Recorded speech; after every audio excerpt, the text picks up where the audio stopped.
Kapayapaan po ang sumaating lahat. Brother Aaron Bruzo po, isa po sa inyong mga lingkod sa kabanal-banalang Iglesia ng Diyos kay Kristo Jesus. Sa araw po na ito, hindi lamang isang magandang araw ang ipinagkaloob sa atin ng Diyos, kundi isang pinagpalang araw. Blessed, sapagkat magkakaroon ako ng pagkakataon upang makatulong sa aking kapwa-tao. Tinuruan tayo ng Diyos na maging mabait at bukas palad sa ating kapwa upang sila rin ay makaramdam ng pagpapala mula sa Diyos. Dapat sa bawat araw na dumaraan sa ating buhay ay maging handa tayo na tumulong sa ating kaibigan, kapitbahay, katrabaho, kaklase o kahit sino paman. At masasabi nating lahat na ang araw na ito ay totoong Blessed Day. Simula ng umaga at damhin ng pagpapala, araw ay gawing payapa na Espiritong Banal ang kasama. May matibay na pag-asa, tayo ay mga pinagpala na tanging sambin ng puso. Ama, salamat po. Sa atin ng mga mananampalataya sa salita ng Diyos, napakahalaga na sa bawat araw na dumaraan sa ating buhay ay may guide tayo na nagiging batayan ng ating meditation o reflection. Kaya't sa bahaging ito ng Blessed Day, aming buong lugod na ipaglilingkod sa inyo ang daily reflection na hango sa mga aklat na sinulat ng kapatid na Hiel na siyang pangunahing lingkod sa kabanal-banalang Iglesia. At ang daily reflection natin para sa araw na ito ay hango sa daily reflection na Love Notes.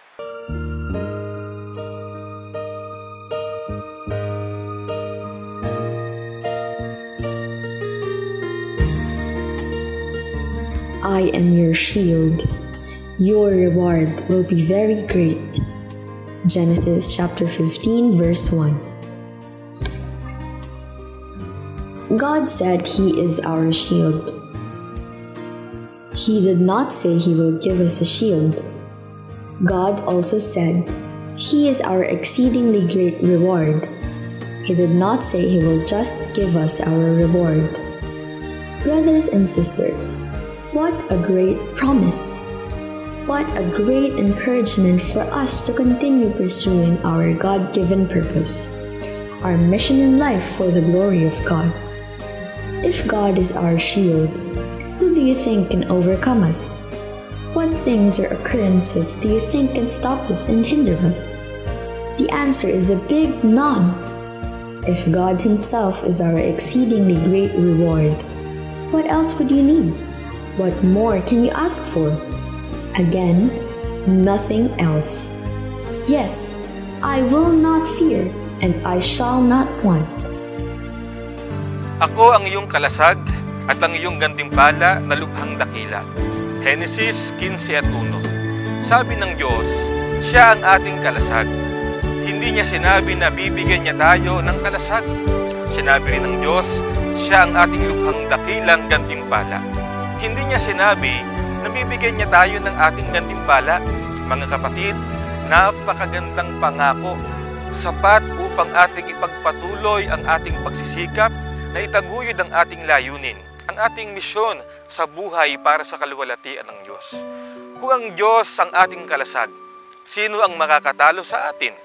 Anong mga bagay o pangyayari ang sa tingin mo ay makapipigil sa atin at makahadlang sa atin? Ang sagot ay isang malaking wala. Kung ang Diyos mismo ang ating dakilang gantimpala, ano pa ang kailangan mo? Ano pa ang mahihiling mo? Oo, wala na nga. Oo, hindi ako matatakot at hindi ako magkukulang.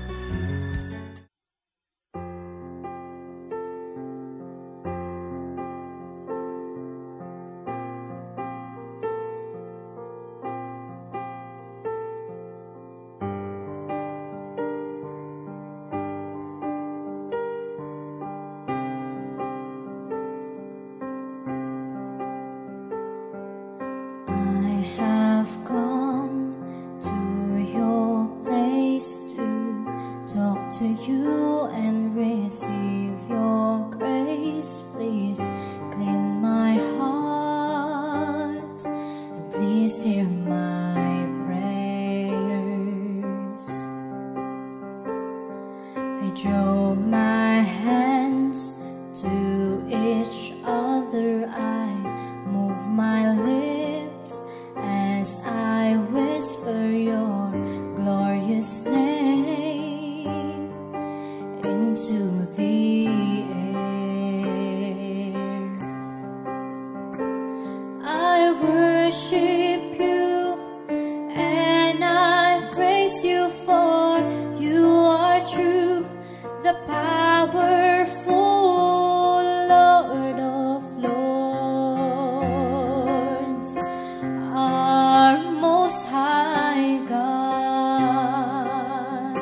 Please bring me peace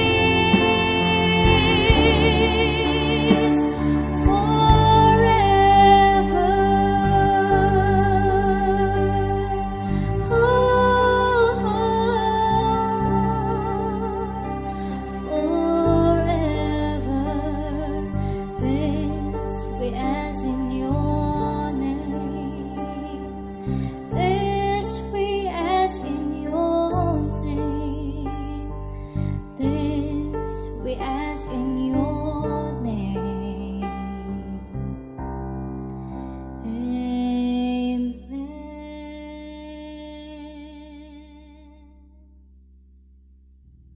A blessed day to all!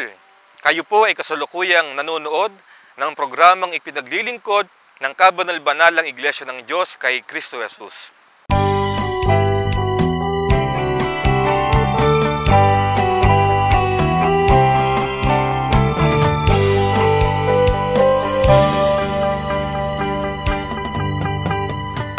Masasabi nating sayang ang panahon ng kabataan ng sino man kung hindi ito iniukol sa pagkatuto ng maraming bagay.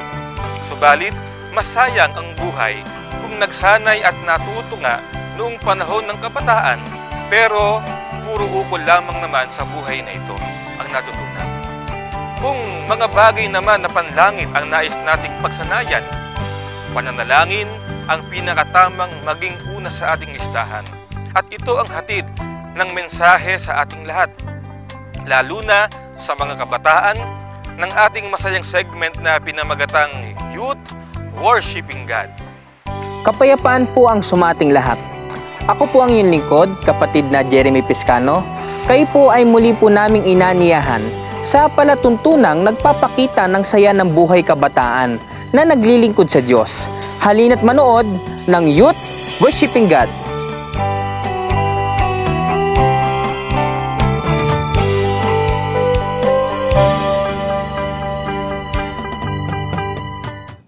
Ang pagkakaroon ng isang matibay na relationship sa Panginoon Diyos ay susi sa ikapagtatagumpay sa buhay Kristiyano, sapagkat ang Diyos lamang ang makapagbibigay sa atin ng sapat na kakayahan at kalakasan upang magawa ang lahat ng mga bagay at lahat ng uri ng relasyon, kahit pa ang sa Panginoon ay pinatitibay ng communication o pakikipag-ugnay. Sa mas mababaw na salita ay ang pakikipag-usap. Kaya sa madaling salita, kinakailangan tayo ay may constant communication sa Diyos upang tumibay ang relationship natin sa Kanya sa ikapagtatagumpay natin sa pamumuhay Kristiyano. Ang tanong, paano nga ba tayo makikipag-communicate o makikipag-ugnay sa Diyos? Prayer o panalangin. Sa pamamagitan ng panalangin ay nakikipag-usap o nakikipag-communicate tayo sa Diyos. Prayer o panalangin. Ang Youth Worshiping God ay naghanda ng 2 episodes upang ating matunghayan kung gaano ba kahalaga ang prayer. Ano ba ang magagawa nito?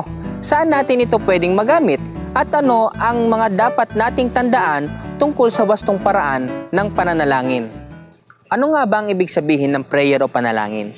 Ayon sa Merriam-Webster Dictionary, ang panalangin ay isang pamanhik tulad ng paghiling sa Diyos sa pamamagitan ng mga salita o ng mga iniisip. Sa definition pa lamang, makikita na natin na pwedeng sabihin ng mga panalangin sa Diyos sa pamamagitan ng pagsasalita ng bibig o sa isip. Mula pa ng mga unang panahon, ang mga lingkod ng Diyos ay nakikipag-usap na sa Kanya sa pamamagitan ng pananalangin. Sinasabi nila sa Diyos ang kanilang mga kahilingan, sitwasyon, damdamin at kaisipan sa pamamagitan ng pananalangin. At ayon sa Biblia, hindi sila binigo ng Diyos sa kanilang mga pagtawag. Ating tignan ang ilang mga lingkod ng Diyos na magbibigay sa atin ng halimbawa kung ano ang nagagawa ng panalangin sa kanilang buhay. Una, si Daniel. Ugali na ni Daniel ang manalangin sa Diyos. Dahil sa pagiging malapit sa Diyos, si Daniel ay nagkaroon ng mabuting kapalaran kahit pa siya ay nasa pagkabihag ng kaharian ng Babylonia. Sa katunayan, nang dumating ang panahon ni King Darius upang maging hari sa Babylonia, isa si Daniel sa napagkalooban na maging isa sa mga pangulo ng kaharian. At dahil ang pagtulong ng Diyos ay sumasa kanya, siya'y naging katangi-tangi si Daniel sa lahat na siya namang ikinahinggit ng iba. Kaya, upang si Daniel ay siraan sa hari, ang mga naiinggit sa kanya ay nagkaisang gumawa ng kautusan sa buong Babylonia na walang sino mang pwedeng dumalangin sa sino mang Diyos o tao. Ang sino mang hindi susunod sa utos na ito ay ihahagis sa kulungan ng mga leon. At dahil si Daniel ay mapanalanginin, hindi niya inayaang mahadlangan siya ng kautosang ito upang hindi dumalangin sa Diyos. Sa katunayan pa nga, 3 beses na nanalangin si Daniel sa loob ng isang araw. Ito ay mababasa natin sa Daniel 6:10, Tagalog Popular Version. Nang malaman ni Daniel na ang gayong kautusan ay nalagdaan na ng hari, siya'y umuwi. Umakyat siya sa isang silid sa itaas ng kanyang tahanan at sa tapat ng bintanang nakaharap sa Jerusalem ay lumuhod siya at nanalangin sa Diyos 3 beses maghapon, gaya ng kanyang kinaugalian. Dahil siya ay nakitang lumabag sa kautosang pinatupad sa Babylonia, siya ay inihagis sa kulungan ng leon. Ngunit nakita ng hari na walang anumang masamang nangyari kay Daniel sapagkat ang Diyos ay nagsugo ng anghel upang itikom ang bibig ng mga leon at hindi siya saktan. Dahil dito ay ipinag-utos ni King Darius ng mga luminlang sa kanya na nagpagawa ng kautusan ay ihagis sa kulungan ng leon. Kaya nga't sila, kasama ang kanilang mga asawa at anak, ay inihagis sa kulungan ng mga leon. Iniligtas ng Diyos si Daniel mula sa mga leon at maging sa kanyang mga kaaway dahil sa kanyang mabuting relasyon sa Diyos na pinatibay ng kanyang pananalangin. Ikalawa, si Elias. Nang si Elias ay nasa lugar na kung tawagin ay Sarepta, siya ay nakituloy sa bahay ng isang byuda na may isang anak na lalaki. Dumating ang panahon ng anak na lalaki ng byuda ay nagkaroon ng isang napakalubhang sakit na naging dahilan upang ito ay mamatay. Kaya naman, kinuha ni Elias ang bata at inakyat sa kanyang silid na tinutuluyan upang ito ay ipanalangin. Ito ay mababasa po natin sa unang hari 17:21 hanggang 22. At siya'y umunat sa bata na makaitlo at dumaing sa Panginoon at nagsabi, "O Panginoon kong Diyos, idinadalangin ko sa iyo na iyong pabalikin sa kanya ang kaluluwa ng batang ito." At dininig ng Panginoon ang tinig ni Elias at ang kaluluwa ng bata ay bumalik sa kanya at siya'y muling nabuhay. Tama, dahil sa pananalangin ni Elias, ibinalik ng Diyos ang buhay ng batang lalaki. Hindi naman nangangahulugan na maaari din nating ipanalangin mabuhay ang mga kamag-anak natin na namatay. Ngunit dito ay makikita natin na kahit ang mga bagay na ninanais natin na tila imposible, kung ipanalangin natin sa Diyos ng may buong pananampalataya, ang Diyos ay makikinig at magkakalob sa atin. Ikatlo, ang Panginoong Kristo Jesus. Sa panahon na siya ay nagkatawang tao sa lupa upang magbigay halimbawa kung paano tayo maging anak ng Diyos, nangyari ang isa sa mga kamangha-manghang himala na kanyang ginawa sa pamamagitan ng pananalangin. Habang ang Panginoong Kristo Jesus ay nangangaral, siya ay nagpakita ng mga himala at pagpapagaling. Pinagaling niya ang mga may sakit, ang bulag, ang pilay, at iba pa. Dahil sa mga himala na ipinakita ng Panginoon, dumating ang panahon na dumaming lubha ang bilang ng mga taong nagsisusunod sa Kanya. May pagkakataon na malapit nang lumubog ang araw at marami pa rin ang sumusunod sa Panginoon. Kaya naman, siya ay nilapitan ng kanyang mga alagad upang siya ay kausapin. Ating tunghayan ang mga pangyayari sa Marcos 14:15 hanggang 21. At nang nagtatakip silim na, ay nagsilapit sa kanya ang mga alagad na nangagsasabi, "Ilang ang dakong ito at lampas na sa panahon. Paalisin mo na mga karamihan upang sila'y magsiparoon sa mga nayon at sila'y mga kabili ng kanilang makakain." Datapwat sinabi sa kanila ni Jesus, "Hindi kailangan sila'y magsialis, bigyan niyo sila ng makakain." At sinasabi nila sa kanya, "Wala tayo rito kundi 5 tinapay at 2 isda." At sinabi niya, "Dalhin niyo rito sa akin." At ipinag-utos niya sa mga karamihan na sila'y magsiupo sa damuhan. At kinuha niya ang 5 tinapay at ang 2 isda. At pagtingala sa langit, ay kanyang pinagpala at pinagputol-putol at ibinigay ang mga tinapay sa mga alagad. At ibinigay naman sa mga alagad sa mga karamihan. At nagsikain silang lahat at nangabusog. At kanilang pinulot ang lumabis na pinagputol-putol na 12 bakol na puno. At ang mga nagsikain ay may 5,000 lalaki, bukod pa ang mga babae at ang mga bata. Mula sa 5 tinapay at 2 isda ay nakakain ng higit sa 5,000 tao. Ito ay matapos ipanalangin at ipagpasalamat ng Panginoon ang tinapay at isda. Ang pangyayaring ito ay nagpapakita sa atin na ang ating mga pangangailangan sa buhay na ito ay saganang ipagkakalob ng Diyos sa atin. Basta tayo ay dumalangin at tumingi sa Kanya ng buong pananampalataya. Sa mga halimbawang sa atin ay pinakita, ating maunawaan na ang panalangin ay nagbibigay sa atin ng mga sumusunod. Una, ang pagliligtas mula sa kahit anong uring kapahamakan gaya na nangyari kay Daniel. Ikalawa, kayang gawin ng Diyos ang tila imposibleng bagay gaya ng nangyari kay Elias. Ikatlo, kaya ng Diyos na tayo ay pasaganain sa ating mga pangangailangan gaya ng ipinakitang halimbawa ng Panginoong Kristo Jesus. Kaya naman, napakahalaga na tayong lahat, kahit pa nasa kabataan pa, ay matutong manalangin. Sapagkat napakabuti na bata pa lamang ay magkaroon na ng matibay na relasyon sa Panginoon na ating masasandalan sa lahat ng sitwasyon. Kaya kung may problema kang pinagdadaanan o mabigat na dinadala, hindi isang magandang solusyon na ito ay i-post mo pa sa social media. Hindi naman lahat na makakabasa ng post mo patungkol sa iyong pinagdadaanan ay makakatulong sa iyo. Sa katunayan, yung iba pa nga na nakakakita na ikaw ay may pinagdadaanan ay natutuwa pa sa halip na damayan ka. Pero kung ang lahat ay sasabihin mo sa Diyos, makakasigurado ka na Siya ay laging nakikinig. Ang ikabubuti mo ang nasa Kanyang kalooban at ipagkakaloob Niya ang lahat ng mabuti para sa iyo at gagawa Siya ng paraan para sa iyong ikapagtatagumpay. Ang pakikipag-usap mo sa Diyos sa pamamagitan ng pananalangin ay hindi din gaya ng technology na nawawalan o humihina ang signal, nagiging choppy at higit sa lahat ay may bayad. Sa iyong pananalangin sa Diyos, kahit hindi sabihin ng iyong bibig, naririnig na malinaw ng Diyos ang iyong panalangin sapagkat laging malakas ang signal at walang bayad. Masayang mabuhay na alam mong may Diyos na nakakaalam ng lahat ng pinagdadaanan mo at laging handang tumulong at umagapay sa iyo.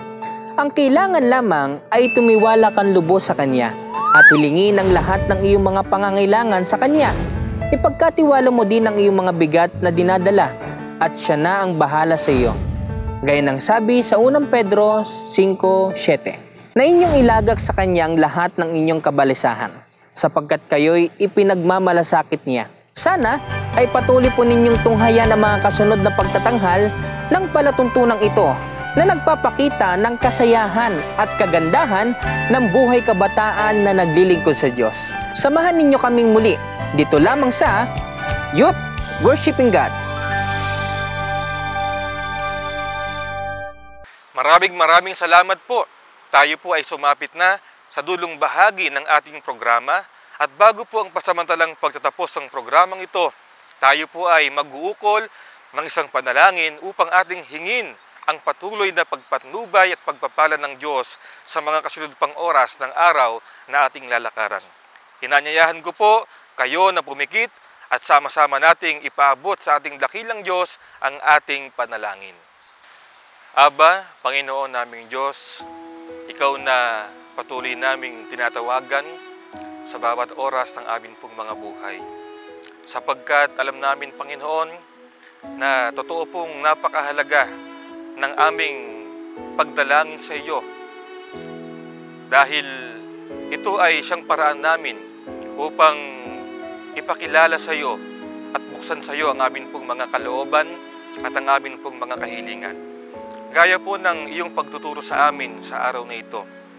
Napakahalaga po na kami ay palagi ang manalangin sa iyo sa Espiritu sapagkat sa amin pong mga pagtawag at pakikipag-usap sa iyo, nadarama namin ang iyong banal na Espiritu na tumutugon at sumasagot sa amin pong mga kahilingan. Panginoon, tulugan mo po sana kami na iyong mga anak, na kami po ay laging maging mapanalanginin sa bawat araw ng amin pong mga buhay. Tulugan mo po kami na lagi naming maging una sa amin pong mga buhay ang pagpapahalaga sa pagtawag sa iyo at sa aming mga pakikipag-usap sa iyo. At ang pananalangin, ito nawa ang siyang maging palaging una sa bawat araw na ipinagkakalubo po sa amin. Panginoon, alam po namin na ang panalangin ay mabisang sandata laban sa lahat ng uri ng mga pagsubok na aming dinaranas. Ito po ay nakatutulong sa amin upang lalo kaming lumakas sa aming pong mga pananampalataya at upang ipakilala sa aming mga sarili na ikaw ang Diyos namin na laging nariyan upang tumulong sa amin sa mga panahon ng aming mga pangangailangan at sa mga panahon ng mga pagsubok na amin pong pinagdaraanan. Panginoon naming Diyos, lagi mo nawa kaming tulungan na maging una po ito sa amin pong mga puso. Bilang iyong mga lingkod, napakahalaga para sa amin nang kami po ay maging mapanalangin rin sa araw-araw ng amin pong mga buhay. At sana po, Panginoon, sa pamamagitan po ng aming mga panalangin, ay makita mong tapat ang amin pong mga kalooban na sumasamba at tumatawag sa iyong dakilang pangalan. At kung tapat ang amin pong mga puso at kami po ay buong pusong naniniwala sa iyo, Panginoon, ipagkalubo po sana ang amin pong mga dalangin para po sa aming ikabubuti at ikapapayapa. Sa araw na ito, patuloy namin inihiling ang iyong banal na kapayapaan na siyang maghari sa amin pong mga buhay. Ang lahat po ng ito ay amin pong hinihiling sa iyo at amin pong ipinagpapasalamat sa pangalan mong Kristo Jesus, ikaw na aming tagapagligtas. Amen. Maraming salamat po sa inyong pagtangkilik sa palatuntunang ito ng kabanal-banalang Iglesia ng Diyos kay Kristo Jesus. Kung nais po ninyong mapanood ng iba pa naming programa, mag-subscribe sa ating YouTube channel na The Most Holy Church at bisitahin ang aming Facebook fanpage na MHC Media. Upang lubos po ninyong makilala ang kabanal-banalang Iglesia ng Diyos kay Kristo Jesus, bisitahin ang ating official website na www.mostholychurch.com. Para naman po sa inyong katanungan, prayer request, o libreng Bible study sa inyong tahanan, i-post lamang ang kahilingan sa comment section ng programang ito. Maaari din po kayong tumawag o mag-text sa mga sumusunod na numero. Sa Smart o Talk and Text, 0909-555-5009. Sa Globe o TM, 0926-383-0454. Sa Dito SIM, 0991-419-2027. At sa landline, 8255-6949 o 8553-0946. Maraming salamat po.